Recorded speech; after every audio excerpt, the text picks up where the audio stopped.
it's Mars Beyond from GBC Live. Today we have William Vanbergen, founder and CEO of BE Education. And he's been in China for many years, and we want to know about his background, his story, and also we want to talk about fundraising in China.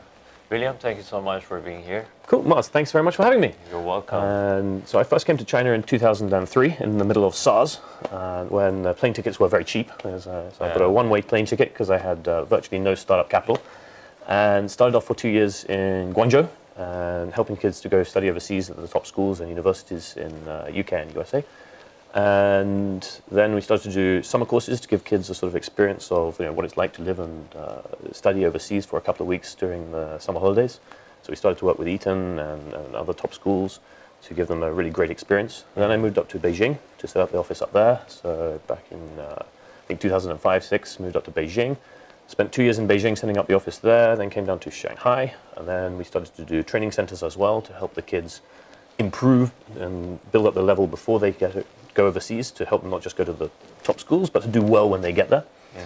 And then we started to look into sort of reversing the business model a little bit, so to speak, and actually bringing the top teachers and schools from the UK here to China. So we've started building K-12 schools, and we're very lucky to be able to work with Wickham Abbey, which is the #1 ranked school in the UK, to open schools across China. We've already opened the first one in Changzhou, which has over 1,000 students in it, and is doing extremely well. And we already have graduates going off to Cambridge, to Warwick, to Imperial, over to New York in America, and to all the sort of top places around the world, Melbourne in Australia, and then opening the next school in Hong Kong in September. And throughout that process, we've been through 5 rounds of fundraising. Nice. And some of them have been successful, and others not so successful. But it's been a learning experience all along the way, and very happy to share a little bit about that. I've also had the opportunity to invest into about I think 4 other startup companies. Nice. Partly to try and sort of a little bit of giving back. We've been very lucky, and I want to try and help other sort of passionate entrepreneurs to get a leg up and get to the next stage with a little bit of capital and hopefully some advice, so they don't make half as many mistakes as I've made over the last 16 years. Well, it's a learning process for everybody, that they can learn a lot from a lot of things that can happen in entrepreneurship journey that they have. So fundraising in China, we want to get to this topic, and we want to talk about how a startup they can raise funds. So, well, it happens that a lot of startups, they don't know what they have to focus on, and they don't know how they have to communicate or what is important for investors. They don't know. For this reason, they get problems or they cannot get funded and so on. So what is your opinion, that what is the most important factor that you as an investor, you look at a startup, you look at the team, you look at the product, you look at the market, you look at the harmony? How is it? Just look at the founder. Just founder. Just the founder. Everything else, I mean, in China, specifically, the market is so big that it's taken as a given. If you have a good product, many people will want it. So then it comes down to, is this guy going to be honest and straightforward? Is he a nice guy? Do you want to have further interaction with them? So can you get on personally? I think also, can he motivate a team? So does he have that sort of enthusiasm? Does he love his idea? And it could be a sort of crazy idea, and you need to check for that. So perhaps if somebody is selling mittens for cats in the street, then maybe that's not going to be a great flyer. But if pretty much if it's going to be useful to China or to Chinese people, then they're going to have a great market for their product here. So I think you put that to one side, and then you just focus on, is this guy a good guy, and is he going to be able to build a nice team to execute on his idea? He says it's all about who, it's not about how. Means who is going to lead that startup, who's going to handle all the process and so on. And let's say if the product is okay, and is very good, kind of, and the market is okay, but as you mentioned, kind of you're talking about chemistry. If that chemistry doesn't happen, do you consider that to invest in that startup? Product is okay, market is okay, but the chemistry... If the chemistry doesn't happen, then no way. No way. I mean, because you've only got limited time, and even if you just sort of put your money in and forget about it, you're still going to have calls and keep up to date with what's going on. And any entrepreneur is going to come across many problems, and it's only right and natural that they reach out to the people who've given them some cash because they want to look after that cash and they've got a responsibility to that investment, but also they want to learn from the investor. And a lot of the investors have been through the problems, and they've come out the other side somehow and made a little bit of cash, and therefore they have the money to put back in. And if you don't want to spend time with that guy, what's the point? Yeah. Is it happening that you go after startups, or it happens that if by chance or randomly, if you see any startups through friends' recommendations, XYZ? It's all happened through friends' recommendations and randomly. I think there's quite a few good incubators here that are actually actively seeking and creating sort of accelerators and forums and bringing entrepreneurs together. And I think that's great. It's absolutely brilliant. I mean, being in that sort of environment, it's buzzy, it's exciting, and full credit to them. I don't have the time to do anything like that. I'm still fully focused 100% on my own business and building that to the next stage. So really, it's just opportunistic things that come along. So, for example, I met a guy at a horse racing event in Hong Kong. He said he had a friend back in England who had an educational technology company. Would I like to meet him? I met them and discovered that their company had the same name as my cat. And therefore I thought this must be Chinese yuan fun. So I must invest in this company. It's fate. That guy was lucky though. So I became the second largest investor, I think after the founders, and I'm very happy to be supporting because they're doing a great product that helps kids around the world learn to write and helps improve their creative writing abilities. And so it's a wonderful thing to be a part of. But the main reason I invested was because it was called the same name as my cat. So you can see I'm not a sophisticated investor. Very nice. It happens that some of VCs and angel investors that I talk to them, they say that, okay, if there is an international startup here, if there is no any Chinese co-founders, and we won't invest in those companies because as long as you're in China, you have to have Chinese co-founders in who can help, who can push the business in China as well. So how it is? Well, I think with any product or coming to any country, you want to have some degree of localization. And so obviously having somebody who's been born in the country, who's grown up there and who knows the local culture is extremely valuable. So I think that's a good point. I don't think it's essential, but I would, the mistake I made, I went straight into business having arrived, with no money, fresh off the plane. And I think you could do that sort of 16 years ago when I started, but now you need to be able to communicate more efficiently in Chinese. Chinese is almost sort of expected. So if you're a foreigner that can't speak Chinese, you're at a severe disadvantage because it'll take you a longer time to get to understand the culture and the people and the business practices here. Exactly. So having a local Chinese partner from that point of view could be very, very helpful. And so I could see why a Chinese investment company would want that. But I don't think it's essential. I think if somebody's prepared to take the time to stay here to learn the market, to learn the language, I think, to meet people, to make friends, to go out for dinner, to not just to sit in the sort of Laowai cafes, the just for foreigners, but to go and make Chinese friends, then you can start to learn a bit about the culture. And it does take time, but it's people here are very welcoming. They're more hospitable definitely than most parts of England, I would say, coming from England.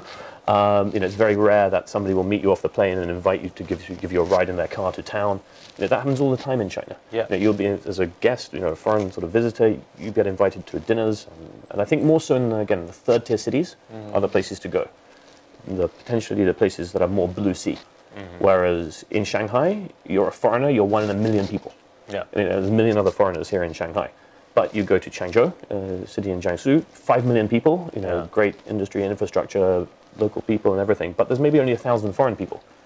So you go there, there's still some novelty value, so to speak. And so I would recommend people, if they're looking to start up, don't necessarily focus on the biggest, most popular places, but go somewhere a bit different, where you can still potentially add value because of your personal foreign experiences. So you've got to think, what can you bring here that they don't already have? And I think that comes back to the question you were asking at the beginning. Why would a investment company based here in China not invest in a foreigner? It's because they don't have something that China doesn't. That would be more to the reason, I think. I don't think there's any sort of racism or anything like that. It's going to be purely practical business. Do you see any difference between Chinese investors and non-Chinese investors, or let's say Western investors? They look at startups differently, or they're the same? I think in China, they expect a big dream because the market is so big here.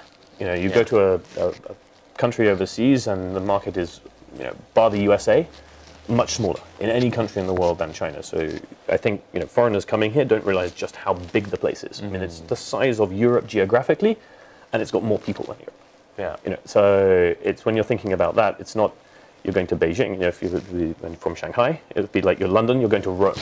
And how culturally different that is. So I think that's quite an important thing. So yes, the point is just what is the difference between Western investors and Chinese investors? Okay. So I think Western investors are probably more detail orientated. I think Chinese investors, there's so much capital here trying to find a home that they're willing to take much more of a chance, and it's perhaps they'll take a chance on 20 companies and hope that maybe 2 of them become unicorns, and then they've job done. So I think it's much more of a sort of there's much more hope and much more willingness to believe in a great vision. But at the same time, they'll take that great vision and they'll discount it back quite a lot. So I think if you're a foreigner coming here, you've got to aim for the stars and then allow the venture capital companies to cut back the vision to what they think is actually going to be manageable. And it says that Chinese investors, they go after very early return. Why? Well, I actually haven't personally had that experience. Yeah. So I've had investors, outside investors in the company for just over 10 years. My first 3 investors are still in the company. Nice. And so I think... You're lucky though. I'm lucky. No. Well, they said, Napoleon with his generals, you don't want them good, you want them lucky. Yeah. But, I've had actually foreign investors who have looked for a quick return, been in and out within 2 years. And again, I have another one now. They're looking to exit, and it's only been 2 years. So I'd actually say that's also, depending on the type of fund, that's more important than whether it's Chinese or foreign. I think some Chinese outfits, some of the private equities, they're raising 10 plus 2 funds, and I think but that may be more of the sort of private equity where they're looking to really ride the next wave of Chinese development, rather than perhaps some of the smaller, venture capital companies who are looking to make the money, return it to the investors, or recycle it and put it back into another round of growth before they exit their fund after a 5-year close, for example.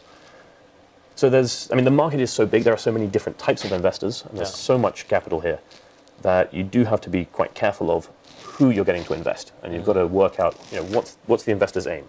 When does their fund life close? If they're in 3 years of a 5-year fund, of course they're going to want their money back in 2 years. So, yeah. Is it important for Chinese investors to see how the company's structure could be? Imagine that you're from UK and you want to establish a company in UK, and then under that you want to have a company in China. Or you need to come here and directly just establish a company here.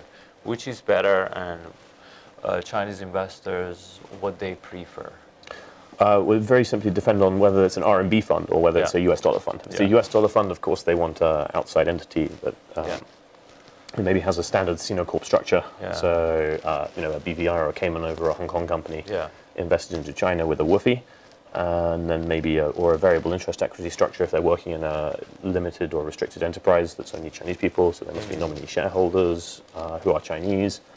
There's a lot of, they'll definitely look for the right structure based on their fund. If it's a renminbi fund, obviously they'll look for a Chinese company to invest in here. So it really depends on the fund type itself.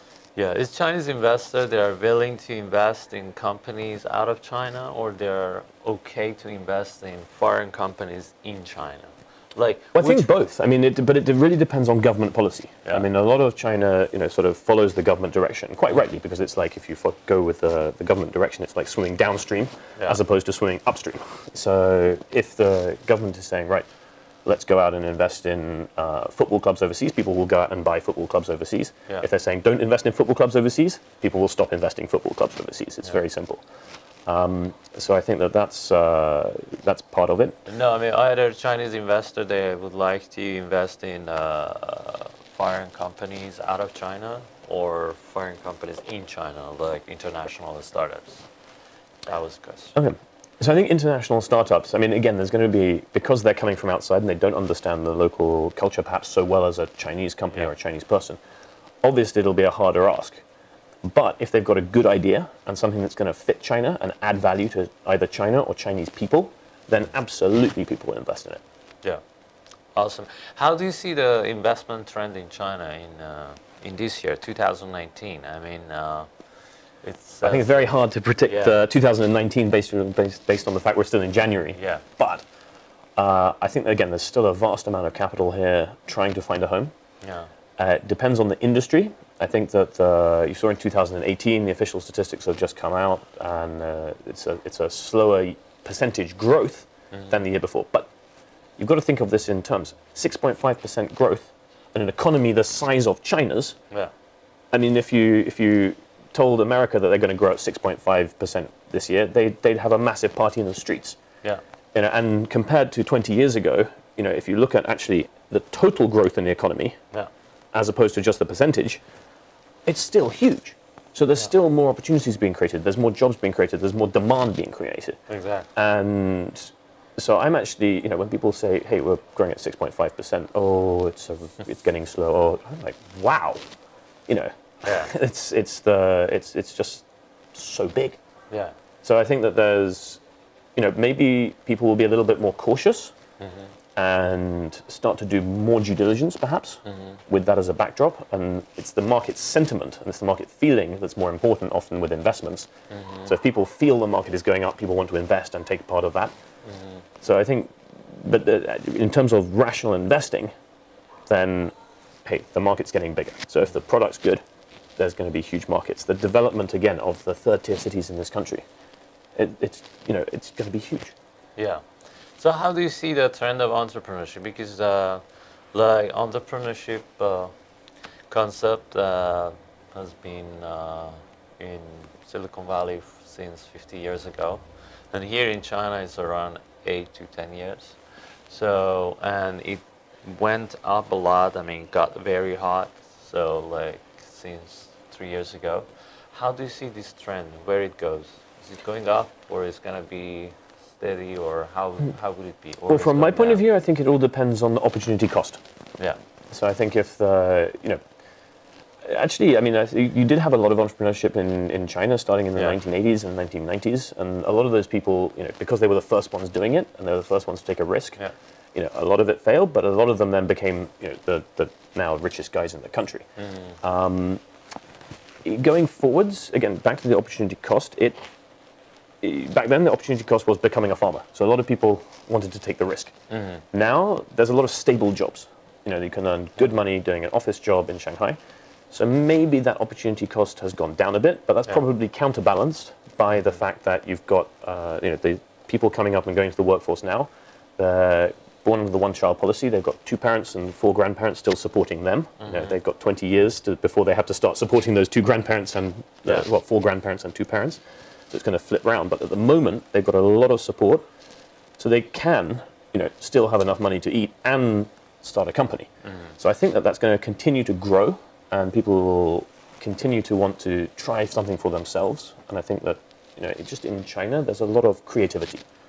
And you've seen how fast we've gone from a, you know, cash society to a cashless society. You know, they've almost skipped card payments practically. Yeah. It's amazing. So the pace of change and the size of the market and the opportunity, I think, is still going to attract more and more people to give it a try, to become an entrepreneur, knowing that if they fail, either they can go around and try again, or they can go and do a job and earn a decent living. So why not give it a go? Cool. So if an entrepreneur, a startup, they want to go and do fundraising, and they're, let's say they're in A stage or even pre-A stage. So what is your advice to them? What they have to consider more when they go and talk to investors? So I think it's the chemistry between them and the investor. Okay. So it's exactly the opposite way around as what I would look for as an investor. It's, can you get on with this person?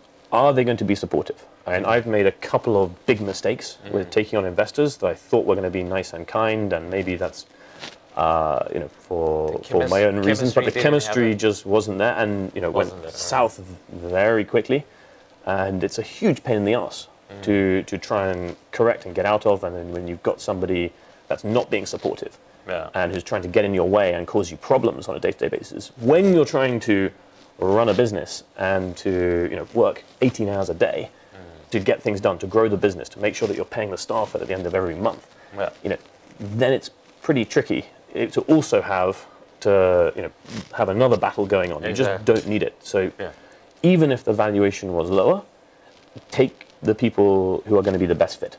Nice. And people who are going to support you. And you can't just take their face value, because everybody's going to say that on day one, because people are trying to deploy capital. That's the job of investors. Yeah. So you've got to do a bit of work and go and talk to other people that have been invested in. Spend as much time as possible before you take the money with the guys, see how they react, tell them all the bad stuff up front. Are they okay with that? Because otherwise, if you don't tell them the bad stuff straight away, and that comes along in 2 months' time, and then suddenly you find, they're going to be thinking you didn't tell us about that, and you're going to be thinking, well, this is an obvious problem, you should have thought about it. You're going to have real issues straight away. So put everything, all the bad stuff on the table up front. See if you still get on with the guys. Check them out as much as you possibly can, and then hopefully you'll have a good, strong relationship going forwards, and you'll have a supportive person rather than somebody who's being negative and feeling that they've been hard done by. Very, very good advice. I think it was one of the best thing that I could hear. Yeah, it was great. One thing that we want to know about is crazy entrepreneurship that we've been following. We call it crazy entrepreneurship. Okay. So we have crazy entrepreneurs, the concept. But we want to know who's crazy entrepreneurs in your mind. Who do you see as a crazy entrepreneurs? More crazy than myself? That's tricky. When I came to China with no money, with no Chinese, no real friends to speak of, or less than I could count on my hand. I also just opened a fish and chip restaurant. I mean, believe it or not, in Shanghai, called Fish Plus, which is amazing fun. Nice. I think any foreigner coming to China has to be slightly crazy, because the challenges that you're going to get here, as opposed to doing something in your home country, are going to be doubled or quadrupled. Yeah. So you've got to be a little bit crazy, but I think that if you keep going and have perseverance, that's going to pay off. My main business is in education. Yeah. And there's not too many crazy entrepreneurs in education, Yeah. because it's a very sort of stable business. Yeah. And you're talking about kids, so you have to be extremely responsible all the time. And it doesn't sort of benefit to the craziness. But in fact, if you ask anybody in education, again, they probably say that I would guess the craziest one. Yeah. But I think one of my friends has come over. He started a boxing gym. In fact, there's another guy I invested in to try and support. Sort of called Golden Gloves and We Box. That takes a bit of craziness to come and start a boxing company in China. Yeah. And but again, it's great fitness. And China, again, is getting fitter. So you can see the concept. You can see that there's going to be a demand for that. And I think again. But what is crazy in entrepreneurship? Because aren't all entrepreneurs crazy? I mean, shouldn't we just be sitting there being investment bankers, earning working out 16 hours a day, doing a stable job for a good paycheck? Like entrepreneurs they have to be crazy. If you want to be crazy entrepreneur, you have to be crazier than normal. Definitely normal. I think you have to have a low tolerance, a low appetite. How would you say? Very big appetite for risk. I was thinking you have to not worry, but actually no, you have to have a huge appetite for taking risk. Because you cannot be a game changer if you don't have it, as you said. You have to have that.